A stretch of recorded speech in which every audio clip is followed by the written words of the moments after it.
N vision એટલે આમ, N vision એટલે આમ, એન વિઝન એટલે આમ. એના કરતા અભણ 2 ચોપડી માંડ ભણેલી બાઈ એ નીચે ઘઉં વણતી હતી, જેણે માતાજીમાં મહાસરસ્વતીના દર્શન કર્યા, થાળી લઈને ઉપર આવી અને ઉપર આવીને દાદરમાં ના પગથિયામાં બેઠા. ગામડામાં એવું ઘર હોય કે નીચેથી દાદર પર ઉપર ચડો એટલે ઉપરના મોટો ખંડ હોય, આગળ બારી હોય અને પેલા દાદરમાં આવીને બેઠા પેલા ઘઉં વણવાની થાળી સાથે. અને એણે મને કહ્યું, ઇન્વર્ટેડ કોમામાં શબ્દ કહું છું તમને, જ્યારે મેં મારી પર્સનલ વાત કહેવા માટેની ચેષ્ટા કરી, કુચેષ્ટા કરી ખરેખર તો, પણ એ છતાં હું તમને કહું કે એણે ઘઉં વણતા વણતા એમ કહ્યું કે અશ્વિનભાઈ, આ તમારા કાકા તો મૂરખ છે. મારથી તો એમ કહેવાય ને કે મૂરખ છે. કાકી એમ કહું કે અશ્વિનભાઈ, આ તમારા કાકા તો મૂરખ છે. મારથી અપણ નહીં કહેવાય, ના પણ નહીં કહેવાય. એટલે મેં કઈ જવાબ નહીં આપ્યો. પછી એણે કહ્યું કે આ એન્ડ વિઝન શબ્દ તમારા કાકા બોલે છે, વિઝન ને એન્ડ વિઝન ને આ બધું પણ તો કઈ સમજાતું નથી. પણ એને પણ નથી સમજાતું કે તમારી આગળ આટલું બધું લાંબુ પ્રિસ્ક્રિપ્શન કરે છે. એન્ડ વિઝન એટલે શું? બહુ શું મેં પૂછ્યું, એ પૂછાય તમારી મૂર્ખ છે એમાં હતો કહેવાય નહીં. એટલે મેં પૂછ્યું કે શું? તારે અભણ બાઈએ ચૂપ ઘઉં વળતા વળતા જવાબ આપ્યો કે એન્ડ વિઝન એટલે આત્મ સાક્ષાત્કાર. આ ભાષા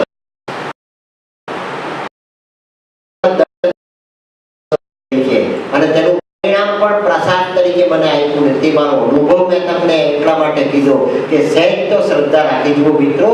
તમે જે માતાજીમાં માનો છો, જે ઈશ્વરમાં માનો છો, જે ભગવાનમાં માનો છો, તે જ આ સ્વરૂપ છે. પણ આ સ્વરૂપને પકડ્યા થકી તમને તમારા ભગવાનનો અને તમારા માતાજીનો સાક્ષાત્કાર થઈ જશે. પ્રયત્ન કરીશું. આ વાત મેં તમને એટલા માટે કરી કે એ સાવિત્રીનો જન્મ રાજા અશ્વપતિને ત્યાં થાય કે રાજા અશ્વપતિની ચેતના એ પેરન્ટ કોન્શિયસનેસ છે. અને રાજા અશ્વપતિની ચેતનાનું જે વર્ણન કરવામાં આવ્યું છે, એટલી પેરન્ટ કોન્શિયસનેસ આપણી આ જન્મમાં અત્યારે નથી. આપણે એના કરતા કાંઈ ઊંચાઈ પર છીએ, માટે તમે અહીંયા આવીને બેઠા છો. નાના સરખા શહેરમાં પણ તમે અહીંયા આવીને બેઠા છો. આ રાજા અશ્વપતિની ચેતના એ પેરન્ટ કોન્શિયસનેસ છે. મહાભારતનો રાજા અશ્વપતિ અપુત્રમાન રાજા છે. માર્કંડેય ઋષિએ વન પર્વની અંદર ધર્મરાજાનો ક્ષોભ દૂર કરવાને માટે જે ગાથા દ્રષ્ટાંત તરીકે ગાય, એ મહાભારત પહેલા બની ગયેલી ઇતિહાસની સાચી ઘટના ભારતમાં એ સત્યવાન અને સાવિત્રીની કથા છે. એ સત્યવાન અને સાવિત્રીની ઐતિહાસિક કથા છે. એને પ્રતીક બનાવીને શ્રી અરવિંદે આ દર્શન, પોતાની આત્મકથા, પોતાના યોગના અનુભવોને, માતાજીની યોગ સાધનાને પ્રગટ કરી છે. એ રાજા અશ્વપતિની ચેતના પેરન્ટ કોન્શિયસનેસ છે. એને આવી સાવિત્રી મળી જેનું મેં આપણે ગઈકાલે વર્ણન કરી બતાવ્યું. નિર્મળ, જેનું માઇન્ડ નિર્મળ છે, જે વિભુ બદલી શકે એવી માઇન્ડની પાત્રતા છે. પોતાના શરીરની પ્રકૃતિ માઇન્ડના રેગ્યુલેટર દ્વારા બદલાય છે. આપણું માઇન્ડ એ આપણી પ્રકૃતિને રેગ્યુલેટ કરે છે, આપણી પ્રકૃતિ પર અંકુશ ધરાવે છે. અહીંયા બેસવું છે તો તમે બેસો અને તમારા મનમાં વિચાર આવે કે મારે હમણાં બહાર જવું છે, હું ઘેર જાઉં, મારું આ કામ બાકી છે. કોઈ જાણતું નથી. તમારી બાજુમાં બેઠેલાને પણ તમારા મનનો અવાજ સંભળાતો નથી, પણ તમારી પ્રકૃતિને સંભળાય છે અને તમે અહીંથી ઉઠીને બહાર જાઓ છો.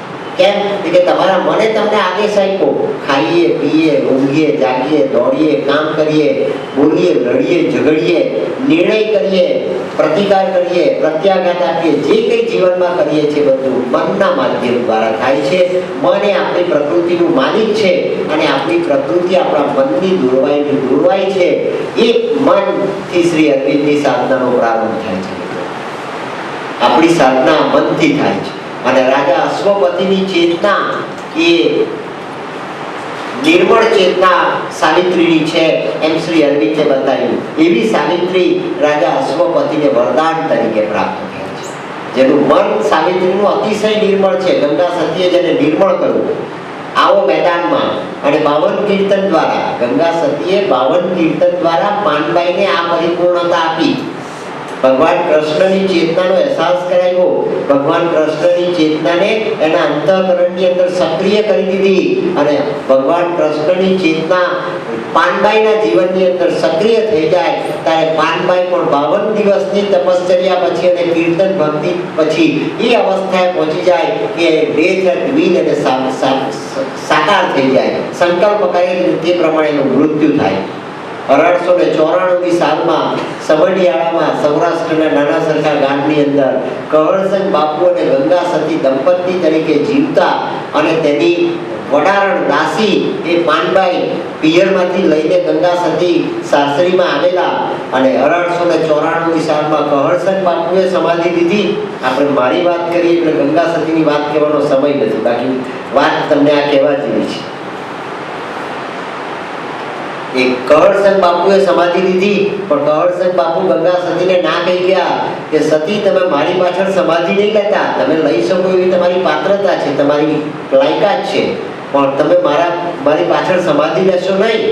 તમે આ પાનબાઈને તૈયાર કરજો, એ આપણા આશ્રય આવી છે, આપણા આશ્રય બેઠી છે, માટે પાનબાઈને તૈયાર કરજો. અને ગંગા સતીએ 52 કીર્તન લખ્યા, 52 કીર્તન ગાયા. મજબૂતસિંહજી જાડેજા કરીને સૌરાષ્ટ્રના આઈપીએસ ઓફિસર છે, મૂળ તમારા કચ્છના વતની જાડેજા કુટુંબના.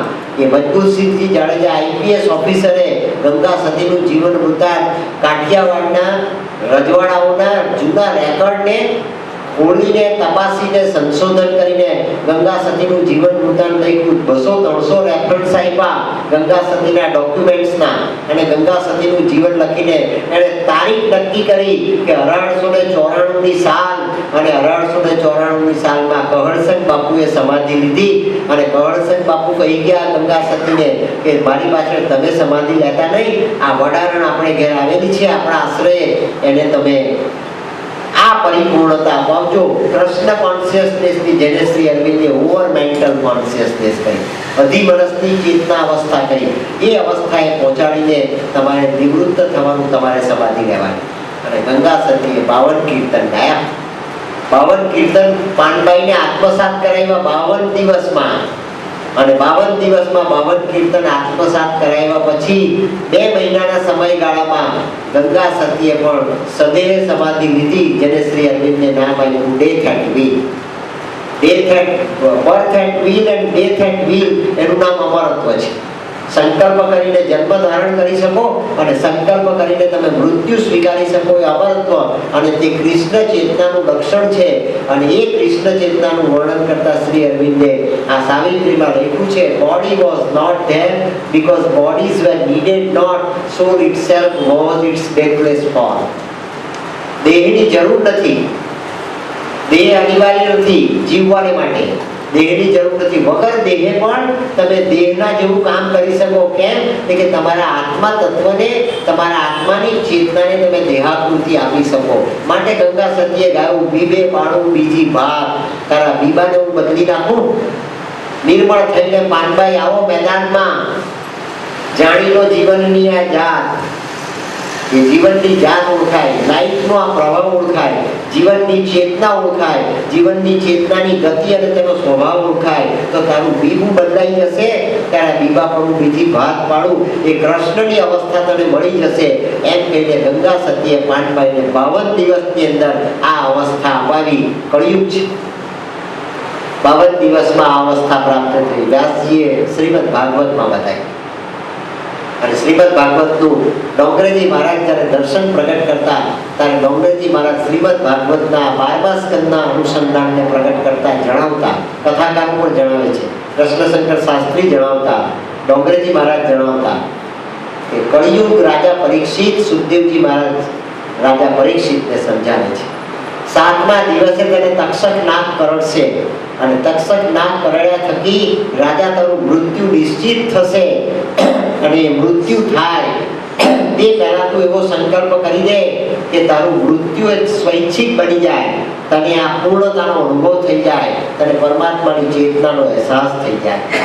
એટલા માટે તું પ્રયત્ન કર. 7મા દિવસે મૃત્યુ નિશ્ચિત છે. અને સુખદેવજી મહારાજે 12મા સ્કંદની અંદર કળિયુગનું વર્ણન કર્યું. આ છેલ્લો સ્કંદ. રાજા 6થો દિવસ આવતીકાલે 7મા દિવસે તક્ષક નાગ કરડશે. તારું મૃત્યુ થશે, પણ તું આ અવસ્થા આત્મસાત કરી દે. અને 12મા સ્કંદનું વર્ણન કરતા કરતા સુખદેવજી મહારાજ રાજા પરીક્ષિતને સમજાવે છે કે રાજા, કળિયુગના આટલા બધા અપલક્ષણ છે. અસત્ય સત્યનો સ્વાંગ કરીને જગત આગળ આવશે. સ્ત્રી પુરુષના જેવો વેશ પહેરશે, પુરુષ સ્ત્રીના જેવો વેશ પહેરશે. સ્ત્રી અને પુરુષની ભેદરેખા સમાપ્ત થઈ જશે. અધર્મ, અનીતિ, અન્યાય, અત્યાચાર અને દુરાચાર એ જીવનનો કાનૂન બની જશે. સત્તા અને સંપત્તિ રાક્ષસોની પાસે પહોંચી જશે. જીવન વામણું બની જશે. વામણું બની ગયેલું જીવન જ્યાં સાધુ સંતો અને સાત્વિક માણસોને જીવવું ને શ્વાસ લેવો દુષ્કર બની જશે. એવો ઘોર કળિયુગ તારા વારસોને વારસામાં પ્રાપ્ત થશે. રાજા, એ રાજની તું મહત્વાકાંક્ષાને અપેક્ષા શું કરવા રાખે છે? તું તારી ભક્તિ કરી દે, તારા આત્માને જાગૃત કરીને આ અવસ્થાને પ્રાપ્ત કરી દે. કળિયુગના અનેક અપલક્ષણ 12મા સ્કંદમાં બતાવ્યા શ્રીમદ ભાગવતમાં. અને સુખદેવજી મહારાજે કહ્યું કે આટલા બધા અપલક્ષણોની વચ્ચે કળિયુગનું એક લક્ષણ સર્વશ્રેષ્ઠ છે રાજા, જે કોઈ પણ યુગમાં ન મળી શકે. સતયુગમાં પણ ન મળે, દ્વાપરમાં પણ ન મળે અને ત્રેતામાં પણ ન મળે એવું કળિયુગનું એક સૌથી શ્રેષ્ઠ લક્ષણ છે રાજા, કે ગાયના શિંગડા પર તલનો દાણો જેટલી ક્ષણ સુધી સ્થિર રહે એટલી ક્ષણ સુધી જો માનવીનું મન પરમાત્મામાં પરોવાઈ જશે તો 14 ભુવનનો ધણી એને સામો આવીને મળી જશે એવો કળિયુગનો સમય છે. મિત્રો, આપણે એક ક્ષણ સ્થિર ન કરી શકીએ, માટે તુલસીદાસજી એક ઘડીની વાત કરી કળિયુગમાં કરી 400 વર્ષ પહેલા. એ વખતે કળિયુગ હતો અને તુલસીદાસજીએ રામાયણની આરાધના કરી અને એને એક ઘડીની વાત કરી. શ્રી અરવિંદે લખ્યું આ દર્શનના ગ્રંથમાં, in moments when the inner lamps are lit like cherries guests are left outside, spirit sits alone and speaks to its God. એક ક્ષણમાં, in moment શબ્દ લખ્યો છે. in years નથી લખ્યું, in ages નથી લખ્યું, in millenniums નથી લખ્યું, in moments when the inner lamps are lit. આત્માનો દીપક પ્રગટ થઈ જાય, આસક્તિના મહેમાનો બહાર હટી જાય. લાઈક ચેરિસ ગેસ્ટ, આસક્તિના મહેમાનો, આપણી બેંક બેલેન્સમાં આસક્તિ હોય, આપણી સંપત્તિમાં, સંતતિમાં, સત્તામાં આસક્તિ હોય, ભોગમાં આસક્તિ હોય, વિલાસમાં આસક્તિ હોય, એ બધી આસક્તિના આપોઆપ ખરી પડે. એનો ત્યાગ ન કરવો પડે, એ આપોઆપ થઈ જાય. In moments when the inner lamps are lit, like cherries guests are left outside, spirit sits alone. આપણો આત્મા એકલો જાગૃત થઈને ઉપર આવે. Spirit sits alone and speaks to its girl. અને પરાત્પર પરમાત્માની સાથે સીધો સંવાદ મુકાય. એનો નાતો પરમાત્માની સાથે જોડાય એવી અવસ્થા તને જીવતા જીવતા એક ક્ષણમાં મળી શકે રાજા. એને માટે તારે આટલું બધું તપ કરવાની જરૂર નહીં પડે. એ વાત સુખદેવજીએ પણ સમજાવી રાજા પરીક્ષિતને, અને શ્રી અરવિંદે અંગ્રેજી ભાષામાં આવતીકાલના જગતને માટે પોતાના સ્વાનુભવથી આવે. આ સાધના રાજા અશ્વપતિએ કરી છે. સમયને બદલવાની, પરિપૂર્ણતાને પામવાની, બેરન કોન્શિયસનેસ થી વર્જિન કોન્શિયસનેસ સુધી જવાની રાજા અશ્વપતિએ જે સાધના કરી એ સાધનાનું દર્શન શ્રી અરવિંદે પ્રગટ કર્યું. રાજા પોતે બેરન કોન્શિયસનેસ છે, વાંજળી ચેતના છે, નોન ક્રિએટિવ ચેતના છે. ઘડીના બળદની માફક એક જ વર્તુળમાં ફરે, સર્જન કરતા કરતા વિસર્જનને નોતરે. વિજ્ઞાને બધું આપ્યું, મોબાઈલ આપ્યો, ઇન્ટરનેટ આપ્યો, ટેલિફોન આપ્યો, પણ એટમ બોમ્બ પણ આપ્યો. કેમ કે બધા મોબાઈલની ફેક્ટરીઓ, બધા ટેલિફોનની ફેક્ટરીઓ, બધા રોકેટ ને સ્કૂટરની ફેક્ટરીઓ, બધી ફેક્ટરીઓ એક બોમ્બ પડે એટલે બધું ભસ્મીભૂત, પૃથ્વીના ગોળાના રાઈ જેટલા ટુકડા થઈ જાય. એક જ નેપામ બોમ્બ જો ઝીકાય તો હિરોશીમામાં અને નાગાસાકીમાં સેકન્ડ વર્લ્ડ વોરમાં જે એટમ બોમ્બ ફેંકવામાં આવ્યો એનાથી આજે પણ સેંકડો માઇલોનો વિસ્તાર રેડિયેશન વાળો છે. એ રેડિયેશન વાળા વિસ્તારની અંદર લોકોથી શ્વાસ નથી લઈ શકાતો આજે પણ, સેકન્ડ વર્લ્ડ વોર પછી પણ. અને જો ત્રીજું વિશ્વયુદ્ધ થાય, થવાનું નથી એમ માતાજીએ કહ્યું છે, નથી થવાનું. આપણે ભયભીત થવાની જરૂર નથી.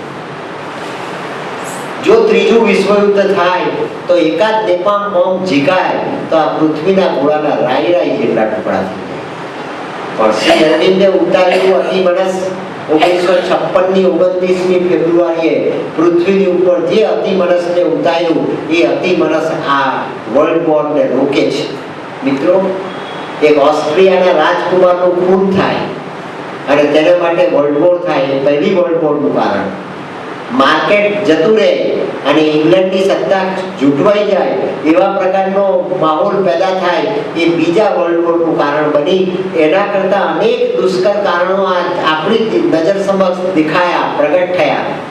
ઓસામા બિન લાદેનને પાકિસ્તાનમાં માર્યો જઈને અમેરિકાએ, અને એ ઓસામા બિન લાદેને એક રાક્ષસે બીજા રાક્ષસનું નાક કાપી દીધું 11મી સપ્ટેમ્બરને દિવસે.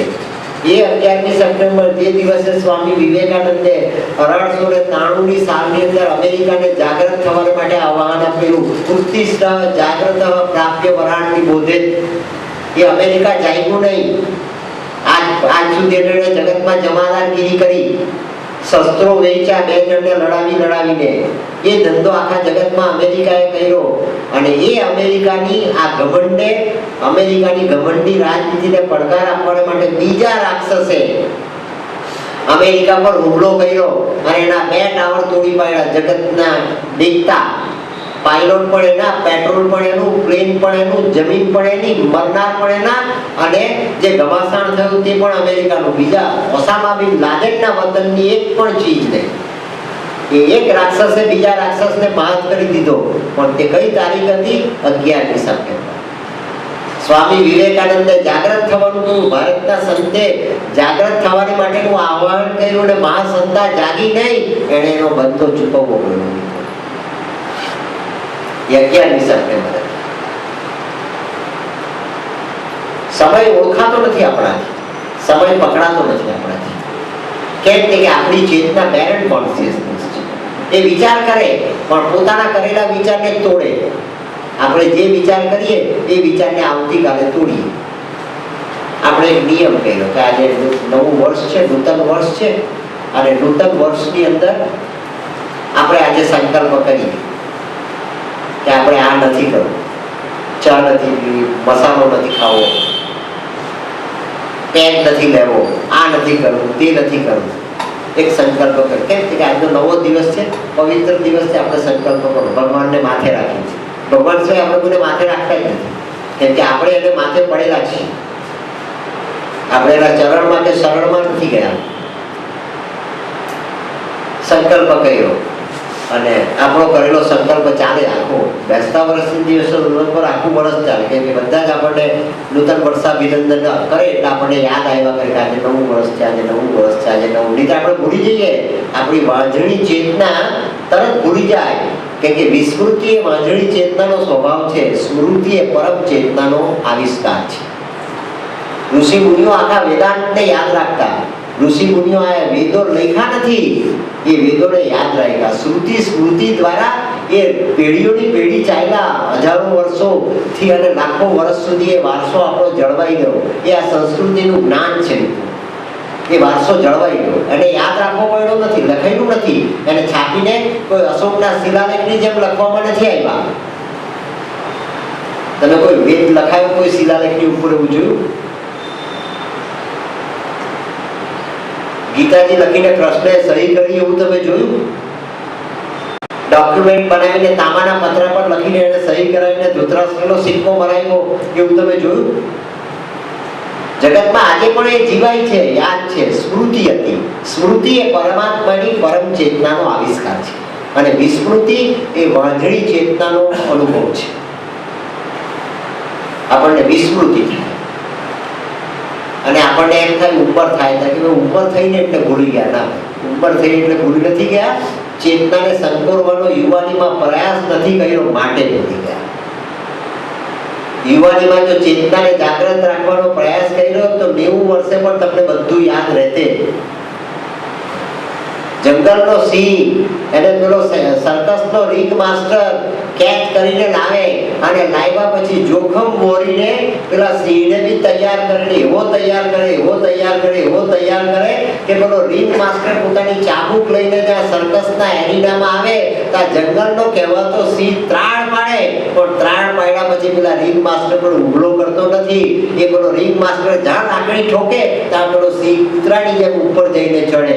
એ જંગલના સિંહને રિંગ માસ્ટરને વશ થતો જો તમે જાણી શકો છો, જોઈ શકો છો ને અનુભવી શકો છો તો તમારું મન એ સિંહના જેટલું વિકરાળ નથી અને શા માટે વશમાં ન કરી શકાય? શા માટે? અને ટ્રેનિંગની જરૂર છે. માટે ગીતાજીમાં ભગવાન કૃષ્ણએ કહ્યું અભ્યાસે નતું કૌંતેય, કૌંતેય તું અભ્યાસ કર, તારું મન શાંત થઈ જશે, તારું મન સ્થિર થઈ જશે. અને ગંગા સતીએ તે જ પાનબાઈને શીખવું, નિર્મળ થઈને આવો પાનબાઈ મેદાનમાં, તું તારા મનને નિર્મળ કરીને આવ, તારી વાંધણી ચેતના તને ક્રિએટિવ ચેતનાનો રસ્તો બતાવશે. એ સાધના રાજા અશ્વપતિએ કરી છે. અને તેને શ્રી અરવિંદે નામ આપ્યું છે અશ્વપથી, THY લખ્યું છે. અશ્વપથી એ થેરાપી છે, પાત્ર નથી. માત્ર રાજાનું વ્યક્તિગત પાત્ર નથી. હોમિયોપેથી, એલોપેથી તેવી આ એક થેરાપી છે. અને કેવી થેરાપી? કે આત્મા અને મનને જોડવાની થેરાપી, આત્માનો ભગવો મનને ચડાવવાની થેરાપી, આત્માની દિવ્યતા મનમાં પ્રગટ કરવાની થેરાપી, આત્માનો વિવેક મનમાં જાગૃત થાય એવી થેરાપી. માત્ર તરંગ તુક્કા અને વિચારો ખોટા ખરા મનમાં દાખલ થાય અને સ્વીકારાય એ થેરાપી નહીં, પણ આત્માના સ્પંદનો, આત્માના વાઇબ્રેશન્સ, આત્માના વેવ્સ, આત્માના ઇન્ટિમેશન્સ, આત્માનો અવાજ તારા મનના પડદા ઉપર પડઘાય એવા પ્રકારની મનની અવસ્થાનું નિર્માણ કરવાને માટેની થેરાપી, એને શ્રી અરવિંદે નામ આપ્યું અશ્વપથી. ત્યાં THY લખેલું છે. એ રાજા અશ્વપતિ આ સાધના કરે છે. અને સાધના કરતા કરતા અનુભવે છે કે અરે મારો તો આ નાનો સરખો માટીનો ટુકડો છે, પામર માટીનો ટુકડો છે. 80 વર્ષે 90 વર્ષે એ ચિતામાં વળી જવાનો, મર્યાદિત આયુષ્ય લઈને હું આવ્યો એવો આ મારો નાનો સરખો માટીનો ટુકડો, હું આ બધું ક્યારે કરીશ? ક્યારે મારાથી થાય? આપણને અશક્ય લાગે, અસંભવિત લાગે. પણ શ્રી અરવિંદ કહે છે કે આ સાધનાનો પ્રારંભ ક્યારે થાય? કે તું પહેલા સહેજ નિધિધ્યાસન લઈને ઊંડે ઉતરીને તારા અંતઃકરણની પાકમાં જઈને તારા મનને શાંત થવાને માટેનો પ્રયાસ કર. મન એકાએક સ્થિર થતું નથી. વેદાંતમાં એક દ્રષ્ટાંત આપવામાં આવે છે કે ગુરુદેવ તમારા ચરણમાં આવ્યો, બીજું બધું નહીં, પણ તમે મને મેડિટેશન કેવી રીતે કરાય એની કોઈ ફોર્મ્યુલા બતાવી. બધું થઈ શકે છે, ધ્યાન થઈ શકતું નથી.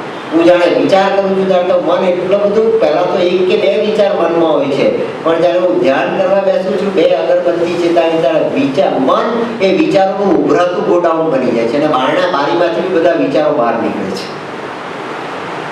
એવું ગોડાઉન બની જાય છે. તો કેવી રીતે આવું સાધના કરીશ? ગુરુદેવ ગુરુદેવ હતા, શિષ્ય શિષ્ય હતો. કે બેટા એક કામ કર, એટલે તમે મને કોઈ ફોર્મ્યુલા બતાવો. અર્જુને કૃષ્ણની પાસેથી એક માંગેલું, ચંચલમ હિ મના કૃષ્ણો, ભગવાન મારું મન અતિશય ચંચળ છે ને કેમ સ્થિર કરી શકું એવો કોઈ રસ્તો બતાવો. કૃષ્ણે રસ્તો બતાવ્યો, સર્વ ધર્માન પરિત્યજ્ય મામેકમ શરણમ વ્રજ અહં ત્વામ સર્વ પાપેભ્યો મોક્ષયિષ્યામિ મા શુચઃ. બધા ધર્મોને છોડી દે, મારે શરણે આવ, હું તારા બધા પાપોમાંથી તને મુક્ત કરી દઈશ, તારા બધા પ્રશ્નો ઉકેલી જશે. પણ તારે શું કરવાનું? કે મારે શરણે આવવાનું. અને માટે શરણમાં જવાનો માર્ગ, શરણમાં જવાની યાત્રા, શરણમાં જવાની ગતિ, તેને શરણાગતિ કહેવામાં આવ્યું છે, શરણામતિ કહેવામાં આવ્યું છે. બુદ્ધિ સુધારવાથી કઈ થાય નહીં, તમારે પ્રયત્ન કરવો પડે. શરણમાં પહોંચવાની ગતિ, તમારા ચરણોને શરણાગતિ આપવી પડે. ઈશ્વરના, ગુરુના, ભગવાનના ચરણોમાં તમે પહોંચો એવી શરણાગતિનો ભાવ તમારા મનમાં સ્થિર કરીને તમારે ગુરુના ચરણની અંદર, ભગવાનના ચરણોમાં તમારી જાતને સમર્પિત કરવી પડે. એને શરણાગતિ કહેવામાં આવે. તેનો સંકલ્પ કે રાજા અશ્વપતિએ કર્યો. રાજા અશ્વપતિએ પોતાને નિહાળ્યું, મને આવો મોકો મળ્યો, મને આવો અવસર મળ્યો, મને આવું સામ્રાજ્ય મળ્યું. મહાભારતનો રાજા અશ્વપતિ યજ્ઞ કરે છે, અને યજ્ઞ કર્યા પછી સાવિત્રી દેવી પ્રસન્ન થાય છે યજ્ઞના કુંડમાં, અને તે વરદાન માગે છે કે માંગ માંગ, તું જે માગે તે આપીશ. કારણ કે હું નિસંતાન રાજા છું. એટલે વરદાન આપ્યું સાવિત્રી દેવી કે મારું આ સ્વરૂપ રાજા તારે તાર પુત્રી તરીકે અવતરશે. તું નિસંતાન રાજા, તને સંતાનની પ્રાપ્તિ થશે. એ મહાભારતની કથા છે. શ્રી અરવિંદના રાજા અશ્વપતિ એ યજ્ઞ નથી કરતા. શ્રી અરવિંદના રાજા અશ્વપતિ આ સાધના કરે છે, જે યજ્ઞનું હાર્દ છે, યજ્ઞનો પ્રાણ છે, યજ્ઞની શક્તિ છે, યજ્ઞનું સૂક્ષ્મ સ્વરૂપ છે, જે યજ્ઞનું સત્વ છે. ઘી ઊંઘવું એ યજ્ઞનું કર્મકાંડ છે. પણ આપણા જીવનનું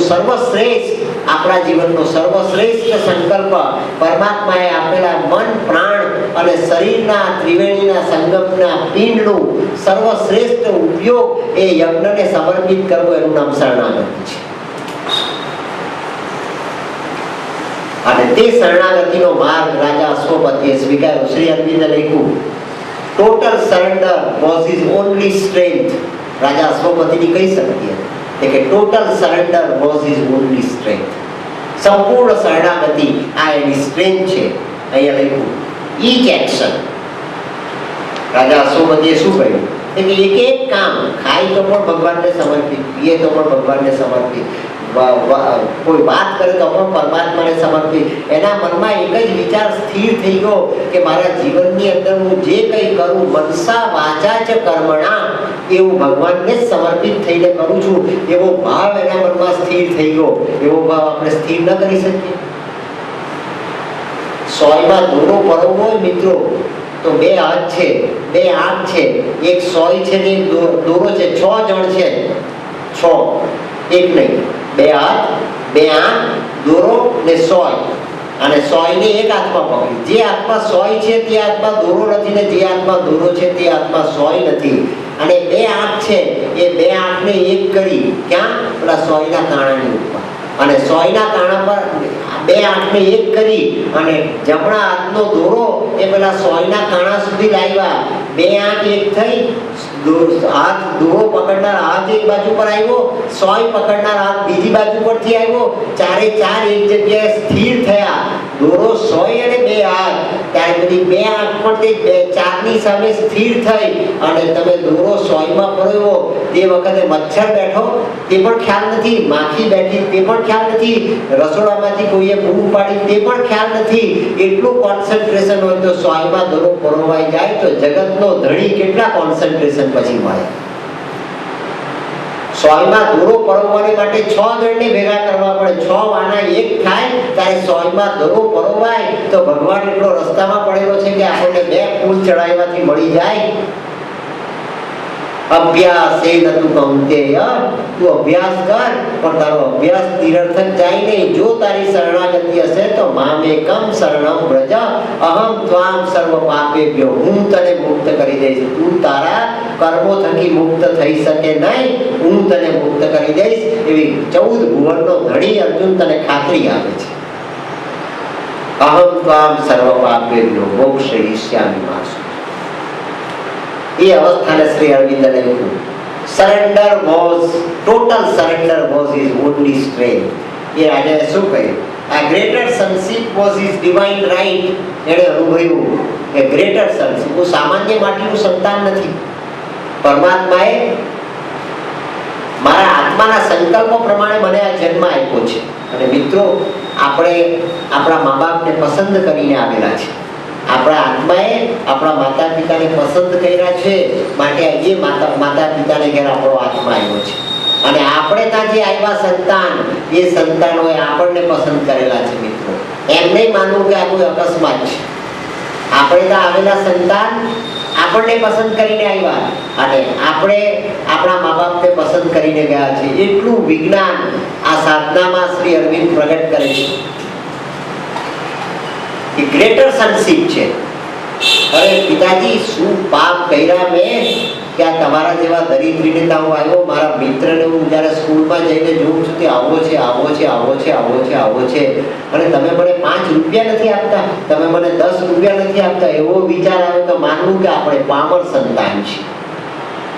અને ત્યાં ગયા પછી આપણને એવો વિચાર આવે કે મારો બાપ મને 1 ટંકનો રોટલો ખવડાવે છે, 2 ટંકનો રોટલો ખવડાવે છે, ભલે મને સાયકલ નથી અપાવતો, સ્કૂટર નથી અપાવતો, ગાડી નથી અપાવતો, મારી સાથે તો અરવિંદ મફતલાલના દીકરા દીકરીઓ ભણે છે તો ગાડી લઈને આવે છે, અને હું ચાલતો આ ફાટેલી સ્લીપર લઈને ચાલતો જાઉં છું, પણ મારા બાપે મને અવકાશ તો આપ્યો કે તું અરવિંદ મફતલાલના પુત્રને પ્રપૌત્રની સાથે બેસીને ભણતો ખરો. એ મારું સદભાગ્ય છે. એવો જો વિચાર આવે તમારા મનમાં તો માનવું કે તમે ગ્રેટર સન છો. તમારી પોઝિટિવિટી તમને દેખાય એ તમારી મહાનતા છે, અને નેગેટિવિટી નથી, અને તે છતાં તમને નેગેટિવિટીનો પડ ઉગતો તમારા ચેતનામાં દેખાય તો માનવું કે તમારી ચેતના વાંજળી છે. ગ્રેટર સનશીપ, શ્રી અરવિંદે લખ્યું શબ્દ કે આ greater sonship was his divine right. રાજાએ અનુભવ્યું કે ગ્રેટર સનશીપ, હું શ્રેષ્ઠ પિતાનું સંતાન છું એવો મને અહેસાસ થાય છે. આપણને અહેસાસ થવો જોઈએ. પરિસ્થિતિ સામેની ફરિયાદ નહીં, પરિસ્થિતિનો ની સાથેનું અનુશીલન, અનુકૂલન. કવિ કાલિદાસે સુંદર નાટ્યકૃતિ લખી. જે નાટક કાલિદાસે લખ્યો મૂરખ હતો, એના પૂર્વાશ્રમમાં મૂરખ હતો. તુલસીદાસ જે દાંત સાથે જન્મેલા મા બાપે માની લીધું કે રાક્ષસ છે અને એનો ત્યાગ કરી દીધો. તુલસીદાસજી હસતા હતા, આ તો કઈ અનનેચરલ સંતાન છે એમ માનીને એનો ત્યાગ કરી દીધો. પણ અનનેચરલ નતા, સુપર નેચરલ હતા. માટે રામ મળી ગયા એને એક જ જન્મમાં. એ તુલસીદાસ કહ્યા. એટલે આપણા જે પેરામીટર્સ છે ને એ પેરામીટર્સ બધા ખોટા પડે છે. આપણા પેરામીટર્સ કામ કરતા નથી,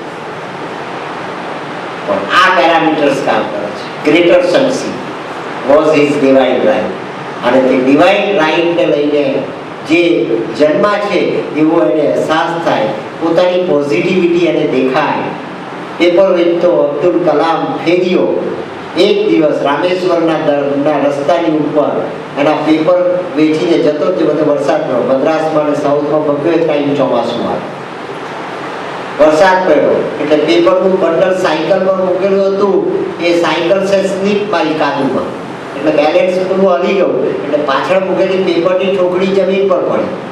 પેપર વેચવા જતો ફેરિયા તરીકે પેપરની ઠોકડી નીચે પડી, એટલે સાયકલ ઊભી રાખી, અને સાયકલ ઊભી રાખીને એને પેપર બધા ભેગા કર્યા. થોડા પેપર કાદુમાં પણ લઈ ગયા, થોડા બગડી ગયા, સારા રહ્યા. એ બધા પેપરને એને વ્યવસ્થિત પાછા સાયકલ પર મૂકવા દોરી બરોબર બાંધી, અને દોરી બાંધીને ગાંઠ પાડી અને દૂર રહીને સાયકલને જુએ છે કે હવે તો કંઈ લપશે નહીં પાછી આગળ જતા, એમ જુએ છે. તો એની નજરે કબૂતર ઉડતું દેખ્યું. અબ્દુલ કલામની નજરે, ભારતના રાષ્ટ્રપતિની નજરે એને કબૂતરને ઉડતું જોયું. કબૂતરને ઉડતું જોયું તે વખતે એના મનમાં વિચાર આવ્યો પોઝિટિવ. અરે આ કબૂતર જેવું સામાન્ય પક્ષી 2 પાંખે ઉડી શકે છે તો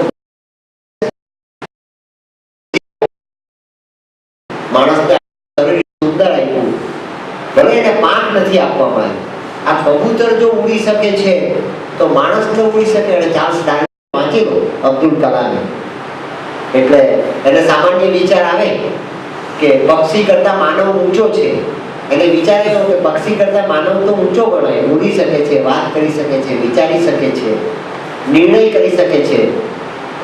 આ કબૂતર ઉડી શકે તો માનવ ન ઉડી શકે. આ વિચાર એના મનમાં સ્થિર થઈ ગયો. પેપર તો વેચ્યા કેટલા વર્ષ સુધી, પેપરમાંથી આવક થઈ, તેમાંથી ભણ્યા. બાપની આવક નહોતી એટલી કે એને ભણાવી શકે, તે છતાં ભણતા ભણતા એણે નક્કી કરેલું કે કબૂતર ઉડી શકે છે તો માણસ ન ઉડી શકે, એ માણસને ઉડાડી શકે સામાન્ય રેન્જથી પણ ઉપર. એવા મિસાઇલ અને સુવિધા અને આખી દુનિયાએ એકે અવાજે સ્વીકાર્યું કે અબ્દુલ કલામ એ કોઈ સાયન્ટિસ્ટ નથી, એ મિસાઇલ મેન છે. કબૂતરને ઉડતા જોઈને યાત્રાનો આપણને વિચાર આપવો ડિવાઇન રાઇટ. વિચાર બદલાય તો વૃત્તિ બદલાય, વૃત્તિ બદલાય તો પ્રવૃત્તિ બદલાય, પ્રવૃત્તિ બદલાય તો પ્રકૃતિ બદલાય, અને પ્રકૃતિ બદલાય તો આકૃતિ બદલાય. ચંપક દાદાજીની આકૃતિ બદલાઈ ગઈ સોનેરી રંગનો શ્વાન થઈ ગયો અને ગોલ્ડન વાળ મળી ગયા. તેમ છે કે પ્રવૃત્તિ બદલાય તો પ્રકૃતિ બદલાય. કર્મકાંડ કરવાનું માંડી વાળીને પાટણથી શ્રી અરવિંદની સેવામાં આવ્યા, શરણાગતિ સ્વીકારી, તેના ચરણની અંદર ઝૂકી ગયા. માતાજીએ લાયન કહો, શ્રી અરવિંદે ડેમી ગોડ ગયા. અને એની પ્રકૃતિ બદલાય તો પ્રવૃત્તિ બદલાય તો પ્રકૃતિ બદલાય, અને પ્રકૃતિ બદલાય તો ચંપક દાદાજીની મરતા પહેલા આકૃતિ પણ બદલાઈ ગઈ.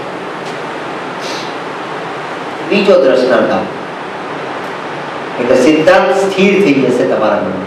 મિત્રો, વિચાર કરવા તો સારા કરવા, કરવો તો સત્સંગ કરવો, વાંચવું તો સારું સાહિત્ય વાંચવું, અને નજરથી જોવું તો સારું દર્શન કરવું, કે જેથી નજર પણ અપવિત્ર ન થાય, કાન પણ અપવિત્ર ન થાય, જીભ પણ અપવિત્ર ન થાય, અને આપણું આપેલું પરમાત્માએ આપેલું આયુષ્ય પણ વળાઈ દે એવું જીવન બનાવવાનો પ્રયાસ કરો.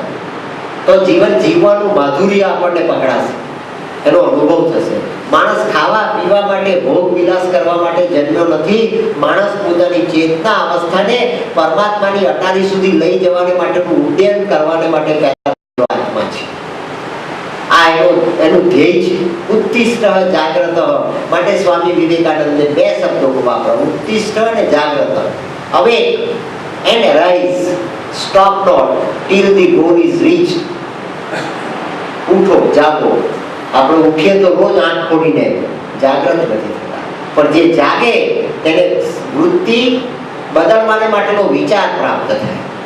જે જાગે તેને શ્રેષ્ઠ વિચાર પ્રાપ્ત થાય. માટે ઋગ્વેદની અંદર પ્રાર્થના કરવામાં, ઋષિ મુનિઓએ પ્રાર્થના કરી ઋગ્વેદમાં કે હે સૂર્યનારાયણ, તું જો પ્રત્યક્ષ દેવો અર્ઘ્ય આપતા, જે નદીના પાણીની અંદર કંબર ઉભા રહીને બ્રહ્મ મુહૂર્તમાં સ્નાન કરનાર ઋષિ સ્નાન કરીને પરવારે, તે જ વખતે ક્ષિતિજની ઉપર સૂર્યોદય થાય ત્યારે એનું અનુષ્ઠાન પૂરું થાય. અને સૂર્યોદય થાય ત્યારે ઋગ્વેદનો ઋષિ વહેતા પાણીની અંદરથી ખોબો પાણી ભરે અને ગાયત્રીજીનો મંત્ર બોલીને એ પાણીનો અર્ઘ્ય એ જ નદીને આપે. અરે, નદીનું પાણી તું લઈને નદીને આપે છે કે હા, મારું જીવન પણ તેનું આપેલું છે ને મારે તેને સમર્પિત કરવાનું છે.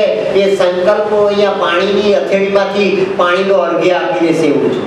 માત્ર તેનું આપેલું પાણી હું ઢોળતો નથી. અને સૂર્યદેવને પ્રાર્થના કરે કે હે સૂર્યનારાયણ, તું જો ખરેખર પ્રત્યક્ષ પરમાત્મા હોય તો એક કૃપા કરી દે કે બધી જ દિશામાંથી મને શ્રેષ્ઠ વિચાર આવીને પ્રાપ્ત થાવ. આપણે વિચારતા નથી, આ દર્શનનો વિચાર નથી કરતા. પાણી ખોબાથી અર્ઘ્ય આપવામાં આવે છે, પણ કયા વિચારની પ્રાર્થના કરવામાં આવે છે? બધી જ દિશામાંથી મને શ્રેષ્ઠ વિચાર આવીને પ્રાપ્ત થાય. અને એવો શ્રેષ્ઠ વિચાર મળી જાય તો આપણને ચોક્કસ આ અવસ્થા પ્રાપ્ત થાય. મેં એક બીજા દ્રષ્ટાંતની વાત કરી. ગુજરાતના કવિ થઈ ગયા સુંદરમ કરીને, મારા જિલ્લાના ત્રિભુવનદાસ પુરુષોત્તમદાસ લુવા. પડી સમજ તમે? થોડો ઘોડો કુંભાર હતો, આ લુવાર હતો. નાગર બામણ નહોતા જુનાગઢના નરસિંહ મહેતાની જેમ. રંગઅવધૂત બાપજીએ લખ્યું દત્ત બાવળીની અંદર, જાત પાતની તનેના ચીડ. ભગવાનને કોઈ જાત પાતની ચીડ નથી. એના માટે તો બધા જ સરખા. જટાયુ બી સરખો, સબરી બી સરખી, યાજ્ઞવલ્ક્ય પણ સરખા, ભારદ્વાજ બી સરખા, સાધુ સંત પણ સરખા, ને પેલી પૂતના પણ સરખી, દેવકી પણ સરખી, જશોદા પણ સરખી.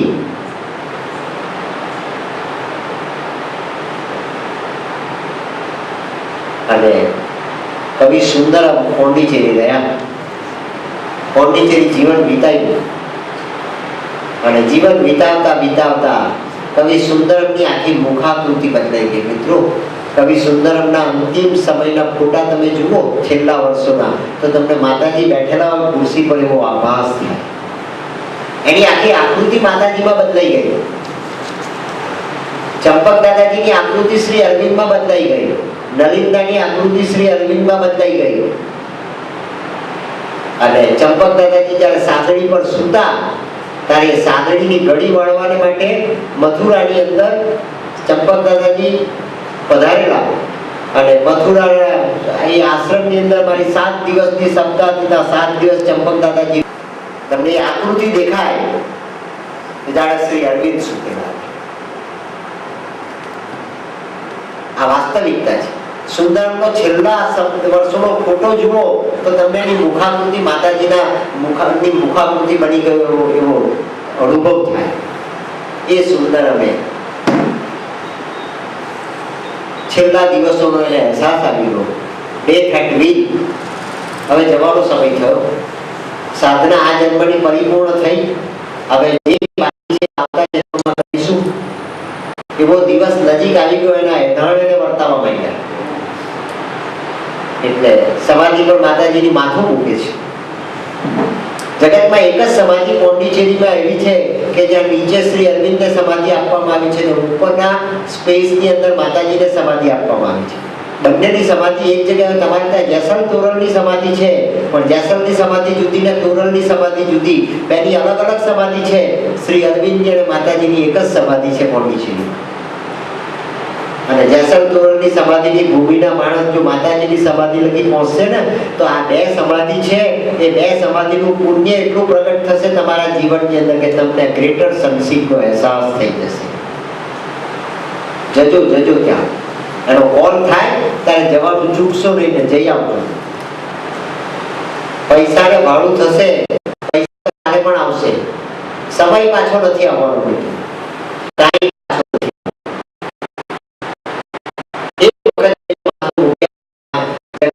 આ જન્મમાં માનવનો દેહ આવી મને કાંઈ સૂઝ્યું નહીં તે વખતે, પણ તારા ગયા પછી પણ મને એટલી દ્રષ્ટિ લાગી તો હું શરણાગતિથી તારા ચરણમાં માથું મૂકવા માટે આવ્યો. 100% સ્વીકારી લેશે. સુંદરમજીને અહેસાસ થવા માંડ્યો કે મારા છેલ્લા દિવસ આવ્યા. એટલે સમાધિ પર માથું મૂકે છે અને માથું મૂકીને કવિ હતા, સાહિત્ય પરિષદના પ્રમુખ હતા, ગુજરાતના મૂર્ધન્ય કવિ હતા, શબ્દના સ્વામી હતા. પારદર્શક ચેતના, એની ચેતના પ્રસાદ તરીકે એના શબ્દોમાં વહેતી. મિત્રો ગુજરાતના કવિ હતા, ગુજરાતી કવિ હતા. એને સમાધિ પર માથું મૂક્યું. કઈ રહી તો નથી જતું, કઈ રહી તો નથી જતું. ગ્રેટર સનસી. સામાન્ય માનવીની માટીનું સંતાન નથી. જગદંબાની સાથે જીવન વિતાવ્યું. કંઈક તો બાકી રહી જાય છે, કંઈક બાકી રહી જાય છે. બાકી રહી જાય તો મૃત્યુને કહીએ કે તું આવતા મહિને આવજે, આ મહિને આવવાનું હોય. એનો સંકલ્પ છે. એ પોતાના સંકલ્પમાં એને શ્રદ્ધા છે, એવી એની પાત્રતા છે. એટલે વિચારે છે કે કઈ રહી જાય છે, કઈ રહી જાય છે. કે ના કઈ તો રહેતું તો નથી, પણ તે છતાં જગદંબાની પાસે આવતીકાલની માંગણી તો કરો. એટલે સુંદરમજીએ એક ગીત લઈ સમાધિ પર માથું મૂકીને મનમાં ને મનમાં ઘેર જઈને ડાયરીમાં ઉતાર્યું. મને એમણે કહ્યું સમાધિ પર માથું મૂકીને મેં આ રચના કરી અને પછી ઘેર આવીને મેં મારી ડાયરીમાં લખી. અને સુંદરમજીએ મને જાતે કહ્યું, ગીત છે, એક કણરે આપો મારા રાજ, આખો મણ નહીં માંગું, એક કણરે આપો મારા રાજ. એક કણરે આપો મારા રાજ, આખો મણ નહીં માંગું, એક કણરે આપો મારા રાજ. એક ક્ષણરે આપો મારા રાજ, આખો દી નહીં માંગું, એક ક્ષણરે આપો મારા રાજ. મારે આખી ગુણ નથી જોઈતી, આખો મણ નથી જોઈતો, એક કણ જ જોઈએ છે. મારા હાથ બહુ નાના છે, બહુ નાના છે. કેવી રીતે હું સમાવી શકીશ? એક કણરે આપો મારા રાજ, આખો મણ નહીં માંગું, એક કણરે આપો મારા રાજ, આખો રે ભંડારો મારો રહ્યો. તારો આપેલો એક કણ મારો આખો ભંડાર બની જશે. એક ક્ષણરે આપો મારા રાજ, આખો દી નહીં માંગું, એક ક્ષણરે આપો મારા રાજ, આખો રે જન્મારો મારો એ રહ્યો. તું મને એક ક્ષણ આપી દે, મારો એ આખો જન્મ બની જશે. આ ગ્રેટર સનસી. એ મારો આખો જન્મારો બની જશે. તારી આપેલી ક્ષણ મારો આખો જન્મારો બની જશે. આવતો જન્મ બી સુધરી જશે. રંગ અમૃત બાપજીએ ગાયું દત્ત બાવનમાં, સુધરે તેના બંને લોક, રહે ન તેને ક્યાંય સુખ. એના બંને લોક સુધરી જાય, આ પણ સુધરી જાય ને આવતો લોક પણ સુધરી જાય. શરણાગતિ પ્રાપ્ત થાય તો અને એ શરણાગતિ પ્રાપ્ત કરવાને માટેનો માર્ગ રાજા અશ્વપતિએ સ્વીકાર્યો. ત્યારે રાજાને અનુભવ થવા લાગ્યો. Each action, એક પ્રવૃત્તિ, each action left the footprints of a God. એક એક્શન, પોતાનું એક કાર્ય એ ભગવાનનું પગલું હોય, પરમાત્માનું પગલું હોય, પરમાત્માની ગતિ હોય. શ્વાસે શ્વાસે તમને પરમાત્માનો સંકલ્પ જાગૃત થતો એવી અનુભૂતિ થાય. એનો વિચાર તમારા મનમાં સ્થિર થઈ ગયો તો તમારી આખીને આખી આકૃતિમાં જે ગતિ પેદા થાય એ બધી ગતિ તમારી કેન્દ્રવર્તી ગતિ હોય. અને કેન્દ્રવર્તી ગતિ હોય એટલે તમે સલામતી અનુભવો, અને તમે સલામતી અનુભવો ત્યારે તમને ગ્રેટર સનશીપનો અનુભવ થાય. અને ગ્રેટર સનશીપનો અનુભવ થાય ત્યારે પરમાત્મા અને તમારી વચ્ચેની દૂરી સમાપ્ત થાય, ભગવાન અને તમારી વચ્ચેનું અંતર સમાપ્ત થાય, ડિસ્ટન્સ સમાપ્ત થાય. અનેક જન્મો પછી જે તમને મળવાનો તો તે તમારી ત્યાં ઊભો રાહ જુએ છે એવો તમને અનુભવ થઈ જાય. Each action left the footprints of a God. વાત બહુ અઘરી છે, બહુ અઘરી છે. ક્રિશ્ચિયાનિટીમાં એક દર્શન આપવામાં આવે છે, દ્રષ્ટાંત આપવામાં આવે છે. જેરુસલેમની અંદર એક શાહ સોદાગર રહેતો. એડનથી મુંબઈ ને દુનિયાના બારાઓ સુધી એના વળો જતા એનો વેપાર ચાલતો. ખૂબ સમૃદ્ધ, અબજોપતિ. જેરુસલેમના દેવળમાં જાય, દર રવિવારે ક્રિશ્ચન લોકો પ્રાર્થના કરવા જાય જીસસ ક્રાઇસ્ટના ક્રોસની સામે. ત્યાં પેલો જાય અને જઈને બે હાથ જોડીને પેલા કેરોલ ગાયા હોય આ તે બધું ગાય, પછી જીસસ ક્રાઇસ્ટના ક્રોસની સામે બે હાથ જોડીને ઊભો રહીને પ્રાર્થના કરે, ભગવાન હું ખૂબ સુખી છું, સંપત્તિની રેલમછેલ છે, મારી પાસે સંપત્તિની કોઈ કમી નથી, પણ ભગવાન મને એક વસ્તુનો ખ્યાલ છે કે તારી આપેલી આ સંપત્તિ મારી કાયમ બની રહેવાની નથી. તારી આપેલી આ સંપત્તિ મારી કાયમ રહેવાની નથી, પણ ભગવાન હું તારા દેવળમાં દર રવિવારે આવીને પ્રાર્થના કરું છું. મારી પ્રાર્થનાનો તું સ્વીકાર કરજે કે તું મારી સાથે સાથે મારો હાથ પકડીને ચાલજે, તો આ જીવનમાં સંપત્તિ જ્યાં સુધી ભોગવવાની છે ત્યાં સુધી હું ભોગવી શકીશ. પ્રાર્થનાને સાધનામાં કેમ બદલી શકાય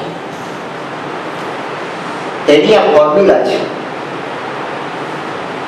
5 વર્ષ 10 વર્ષ વીતી ગયા અને એક દિવસ એ શાહ સોદાગર સંપત્તિવાન છે, ધનવાન છે, અબજોપતિ છે. એક દિવસ વિચાર આવ્યો કે જીસસ ક્રાઇસ્ટને હું દર રવિવારે પ્રાર્થના તો કરું છું, પણ જીસસ ક્રાઇસ્ટ મારી સાથે ચાલે છે કે કેમ મારો હાથ પકડીને. એટલે એણે નીચે જોયું તો પગથી પર 4 પગલા પડેલા હતા, 2 પોતાના ને 2 લોર્ડ જીસસ ક્રાઇસ્ટ. વિચાર્યું કે 4 પગલા પડેલા છે, જીસસ ક્રાઇસ્ટ મારી સાથે ચાલે છે. ઓર 2 4 5 વર્ષ ગયા અને એક દિવસ એને વિચાર આવ્યો કે જીસસ ક્રાઇસ્ટ મારી સાથે ચાલે છે કે કેમ. પાછું એને જોયું, માણસનું મન છે, શંકા કુશંકા થાય, અને પાછું જોયું તો 4 પગલા દેખાય, જીસસ ક્રાઇસ્ટ મારી સાથે ચાલે છે. હવે ભગવાનની પરીક્ષા કરવાનો કોઈ અર્થ નથી. મનના આપેલા સાધન દ્વારા મેં 2 વખત પરીક્ષા કરી, હવે પરીક્ષા કરવાની કોઈ જરૂર નથી. સંપત્તિ માણસ 30 વર્ષ સુધી અઢળક સંપત્તિની અંદર જીવન જીવો અને એક દિવસ એવો આવ્યો કે બધા વાણ ડૂબી ગયા. એક વખતનો અબજોપતિ એ રસ્તા પર આવી ગયો, દરિદ્રી બની ગયો, તે છતાં એને દેવળમાં જવાનું માંડી વાળ્યું નહીં, પ્રાર્થના કરવાનું માંડી વાળ્યું નહીં. દેવળમાં ગયો, બધા વાણ ડૂબી ગયા પછી અને જઈને લોર્ડ જીસસ ક્રાઇસ્ટને પ્રાર્થના કરી કે ભગવાન સંપત્તિ ચાલી ગઈ, આજે હું રસ્તા પર આવી ગયો, જગતનો સૌથી મોટામાં મોટો દરિદ્રી હું બની ગયો, મારા સગાવાલા છોડીને ચાલી ગયા, મારા મિત્રો છોડીને ચાલી ગયા, મારી પત્ની ને સંતાનો પણ છોડીને ચાલી ગયા, મારા પડોશીઓ પણ છોડીને ચાલી ગયા, જેના પર હું વિશ્વાસ રાખતો હતો તે પણ બધા મને છોડીને ચાલી ગયા. આજે હું એકલો જ છું. ભગવાન, આટલા વર્ષો સુધી જો મેં પ્રાર્થના કરી તારી ને તે પ્રાર્થના તે મારી જો સાંભળી હોય તો તારી મને આજે અતિશય જરૂર ને આવશ્યકતા છે. તો મારી સાથે તું ચાલજે. અત્યાર સુધી તું ચાલ્યો એનો મેં અહેસાસ કરી દીધો અને તારી આપેલી સંપત્તિ પણ મેં ભોગવી. પણ જ્યારે મારી આ દશા છે ત્યારે ભગવાન, તારી મને અતિશય જરૂર છે. તું જરૂર મારી સાથે ચાલ. દેવળમાંથી બહાર આવીને એક પગદંડીની પર જોયું તો અત્યારે એને 4 પગલાને બદલે 2 પગલા દેખાય. અરે રે, આ તો 2 જ પગલા છે. મેં અત્યાર સુધી સંપત્તિવાન હતો તારે તો 4 પગલા જોયા હતા. બીજા રવિવારે દેવળમાં ગયો અને બીજા રવિવારે દેવળમાં જઈને ફરી વખત પ્રાર્થના કરી કરે, ભગવાન, સગા છોડી ગયા, સંબંધી છોડી ગયા, પત્ની છોડી ગઈ, મિત્રો છોડી ગયા, સંતાન છોડી ગયા, તું પણ છોડી ગયો. આર્તનાદ, તું પણ મને છોડી ગયો. તારી મને અતિશય જરૂર હતી ત્યારે તું પણ મને છોડી ગયો. કોઈ કેરોલ નહીં, કોઈ મંત્ર નહીં, કોઈ તંત્ર નહીં, કોઈ જપ નહીં, માત્ર આર્તનાદ. તું પણ મને છોડી ગયો. અને તે વખતે લોર્ડ જીસસ ક્રાઇસ્ટ પ્રગટ થયા અને પ્રગટ થયેલા લોર્ડ જીસસ ક્રાઇસ્ટે કહ્યું કે બેટા, તે દિવસે પણ મેં તને છોડ્યો નહોતો, તે દિવસે હું તારી સાથે ચાલતો હતો અને આજે પણ મેં તને છોડ્યો નથી. પણ તને 2 પગલા દેખાય છે તે બેટા તારા 2 પગલા નથી, એ 2 પગલા તો મારા છે. કારણ કે તે દિવસે તો તારી ચાલવાની તાકાત હતી, આજે તારી દરિદ્રી બની ગયા પછી ચાલવાની તાકાત નથી, તારે મેં તને ઉંચકીને મારા ખભા પર બેસાડી દીધો છે. જે 2 પગલા દેખાય છે તે દીકરા તારા નથી, મારા છે. આ અવસ્થાને શ્રી અરવિંદે કહ્યું ટોટલ સરેન્ડર વિધાઉટ રિઝર્વેશન. આ સાધના રાજા અશ્વપતિએ કરી અને એ સાધના સિદ્ધ થઈ ત્યારે રાજા અશ્વપતિને અનુભવાયું કે આ મારો નાનો સરખો માટીનો ટુકડો, હું માટીનો ટુકડો છું, નાનો સરખો. શ્રી અરવિંદ સમજાવે છે કે ના, તારો આ માટીનો ટુકડો એ માટીનો ટુકડો નથી. little plot of mortality became a playground of the living infinity. આ નાનો સરખો માટીનો ટુકડો નથી, playground of the living infinity. પરમાત્માનું મેદાન છે, રમતનું પરમાત્માનું ક્રીડાંગણ છે, જેની ઉપર ભગવાન ખેલે છે અને ભગવાન રમે છે.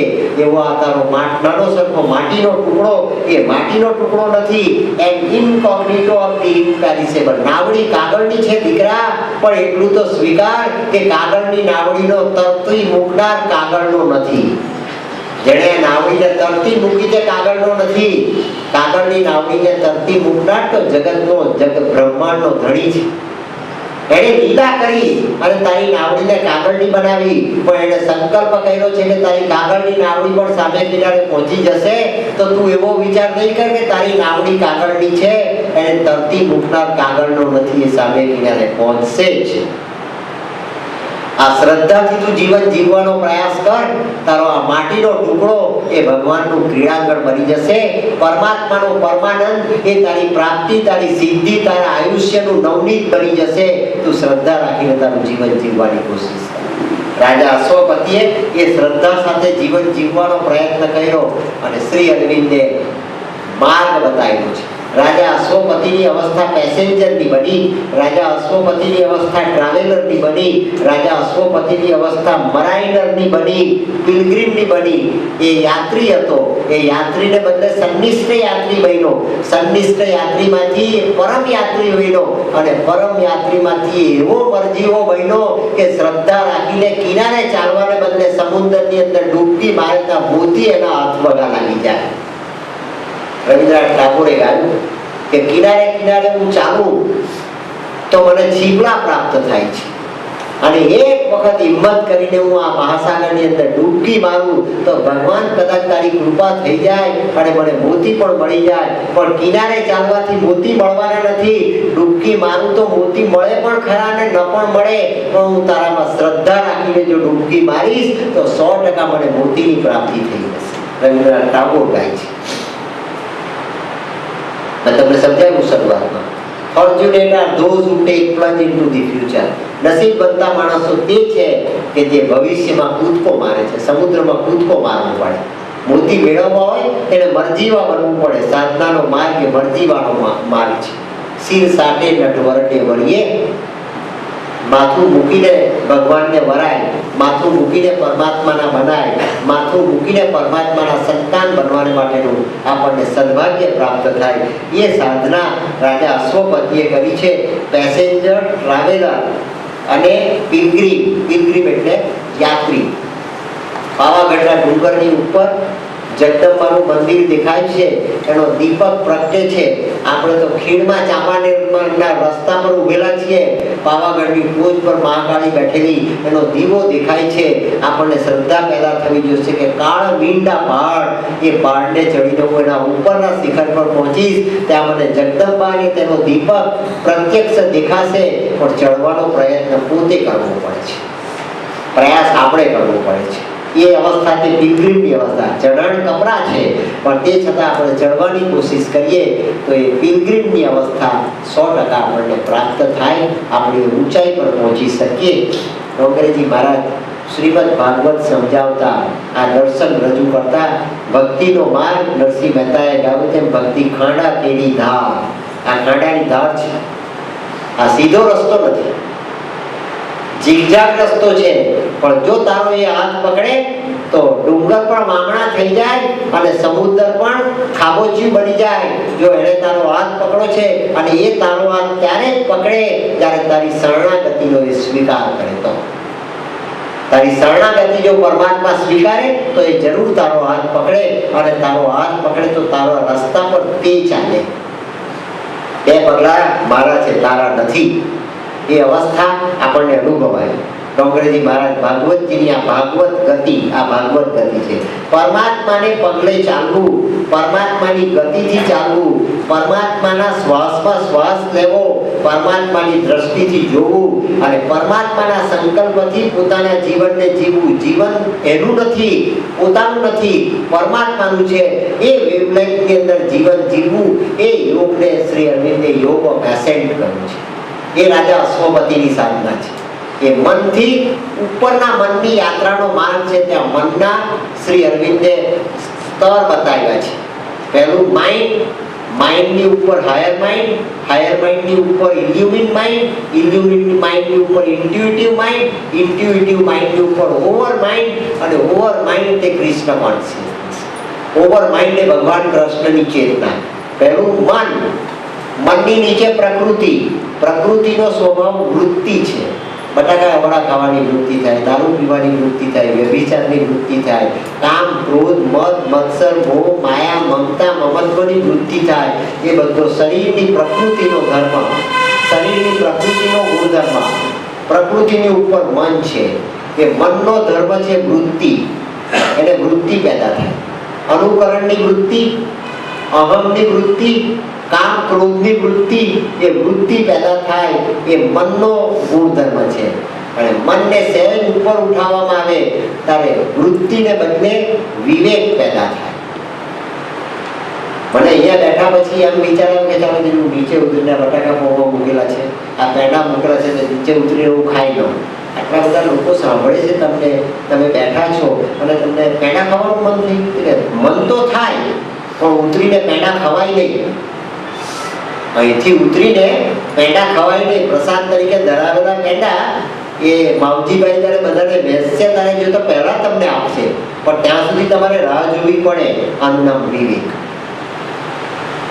વૃત્તિ તો થઈ પણ કરાય નહીં, નીચે ઉતરીને કરાય નહીં. બ્રેક વાગે તમારી ઉપર, તમારી પ્રકૃતિની ગતિ પર બ્રેક વાગે, એનું નામ વિવેક. એ વિવેક પેદા થાય હાયર માઇન્ડમાં, ઉર્ધ્વ મનમાં. એનાથી મનનું સ્તર ઉપર જાય ત્યારે એ ઇલ્યુમિન માઇન્ડ બને. ઇલ્યુમિન માઇન્ડમાં પ્રજ્ઞા પેદા થાય, પ્રતિભા પેદા થાય, જીનિયસ પેદા થાય, ઊંચામાં ઊંચો આઈક્યુ પેદા થાય. આઇન્સ્ટાઈન, રામકૃષ્ણ પરમહંસ, રવિન્દ્રનાથ ટાગોર, એ આ ઇલ્યુમિન માઇન્ડના વ્યક્તિત્વ, એ ઇલ્યુમિન માઇન્ડ પેદા થાય. એ મનની ઉપરની અવસ્થા, વિવેકની ઉપરની અવસ્થા. ઇલ્યુમિન માઇન્ડ ઓર ઉર્ધ્વગમન થાય, ત્યારે ઇલ્યુમિન માઇન્ડ ઓર ઉપર જાય, ત્યારે ઇલ્યુમિન માઇન્ડ એ ઇન્ટ્યુઇટિવ માઇન્ડ બની જાય. એ પ્રકાશ પ્રગટ કરે, ઓજસ પ્રગટ કરે. ઇન્ટ્યુઇટિવ માઇન્ડનો ગુણધર્મ ઓજસ. તમે જ્યાં જુઓ ત્યાં તમને ઉકેલ દેખાય. તમારે એની માટે સંઘર્ષ નહીં કરવો પડે, પ્રયત્ન ન કરવો પડે. તમે જુઓ તો દેખાય. સ્વામી વિવેકાનંદ શિકાગો જતા હતા ત્યારે જે ચોપડી વાંચે એ ચોપડીમાં જે પાના વાંચ્યા હોય એ પાના ફાડીને દરિયામાં ફેંકી દે પછી. કેમ કે એ ચોપડીનો બીજા એવો ઉપયોગ કરવાના નથી. એટલે એની સાથના પેસેન્જરોએ સ્વામી વિવેકાનંદને પૂછ્યું કે સ્વામીજી આ પાનું વાંચી ફેંકી દો છો? એ કહે મને યાદ રહ્યું. કે તમારી પાસે એવી બીજી ચોપડી છે કે છે મારે જોઈએ છે કે તમે માંગનાર મેળવો. મારી પાસે હજુ સુધી કોઈ ચોપડી માંગી નથી. આપણે પૈસા માંગીએ, સીટ માંગીએ, એક બેઠેલો હોય ને આપણે ઊભા હોય તો આપણે બીજાની સીટ માંગીએ, બીજાના પૈસા માંગીએ તો આપણો 365 દિવસમાં 362 દિવસનો અનુભવ. પણ કોઈની પાસે ચોપડી માંગવા આપણે જતા નથી. તો એ વાત છે, પછી જાણી લઈશું કે હું માંગી છું એ વાંચશે. તું મને મળ્યો કે પહેલી ચોપડી માંગી? ના, ચોપડી સ્વામીજી મેં એટલા માટે માંગી કે તમે વાંચીને પાના ફેંકી દીધા એ તમને યાદ છે કે કેમ મારે પરીક્ષા કરવી. એટલો એક પ્રમાણિક માણસ હતો. સ્વામીજીએ બુક આપી, એટલે બુક લીધી. સ્વામીજી તમે કેટલા પાના વાંચ્યા? કે અત્યારે આ 265 પાના પૂરવા, એટલે 264 તો ફેંકી દીધા. તેના ફેંકી દીધા. એટલે એણે પહેલું, બીજું, પાંચમું, 10મું જે પાનું મન થયું તે કાઢ્યું. સ્વામીજી એ બુકના 10મા પાના પર શું લખેલું હતું? એટલે સ્વામીજી કડકડાટ ઉડી ગયા. દીકરી કે આવું થાય કે થાય. આ ઓજસ, આનું નામ ઓજસ. તમે સંકલ્પ કરો ને આખું પાનું તમારી આગળ આવી જાય. તમારા મોબાઈલમાં બટન દાબો એટલે કેવો આખો મેસેજ આવી જાય ટપોટપ. કોઈ ટાઈપ કરે ત્યાં એની ઉપર કેવો તરત આવી જાય. અને તમે કહો હોય તો આ રમકડું કામ કરે છે, તમારું રમકડું બી આ જ કામ કરે. જો આ રમકડું કામ કરી શકતું હોય તો તમારું રમકડું શા માટે ન કરી શકે? સાધના જોઈએ, આ અવસ્થા જોઈએ. એનામાં જે સર્કિટ સેટ થયા છે એવા સર્કિટ તમારા માઇન્ડના પણ સેટ થવા જોઈએ. અને તમારા માઇન્ડના સર્કિટ સેટ થાય ત્યારે ઇન્ટ્યુઇટિવ માઇન્ડ બની જાય. તમે જે શોધવા માંગો તે અંદરથી તરત હાજરા હજુર તમારી આગળ આવીને મૂકી જાય. એવું મન તમારા આત્માનું વાણોતર બની જાય. એનું નામ ઇન્ટ્યુઇટિવ માઇન્ડ.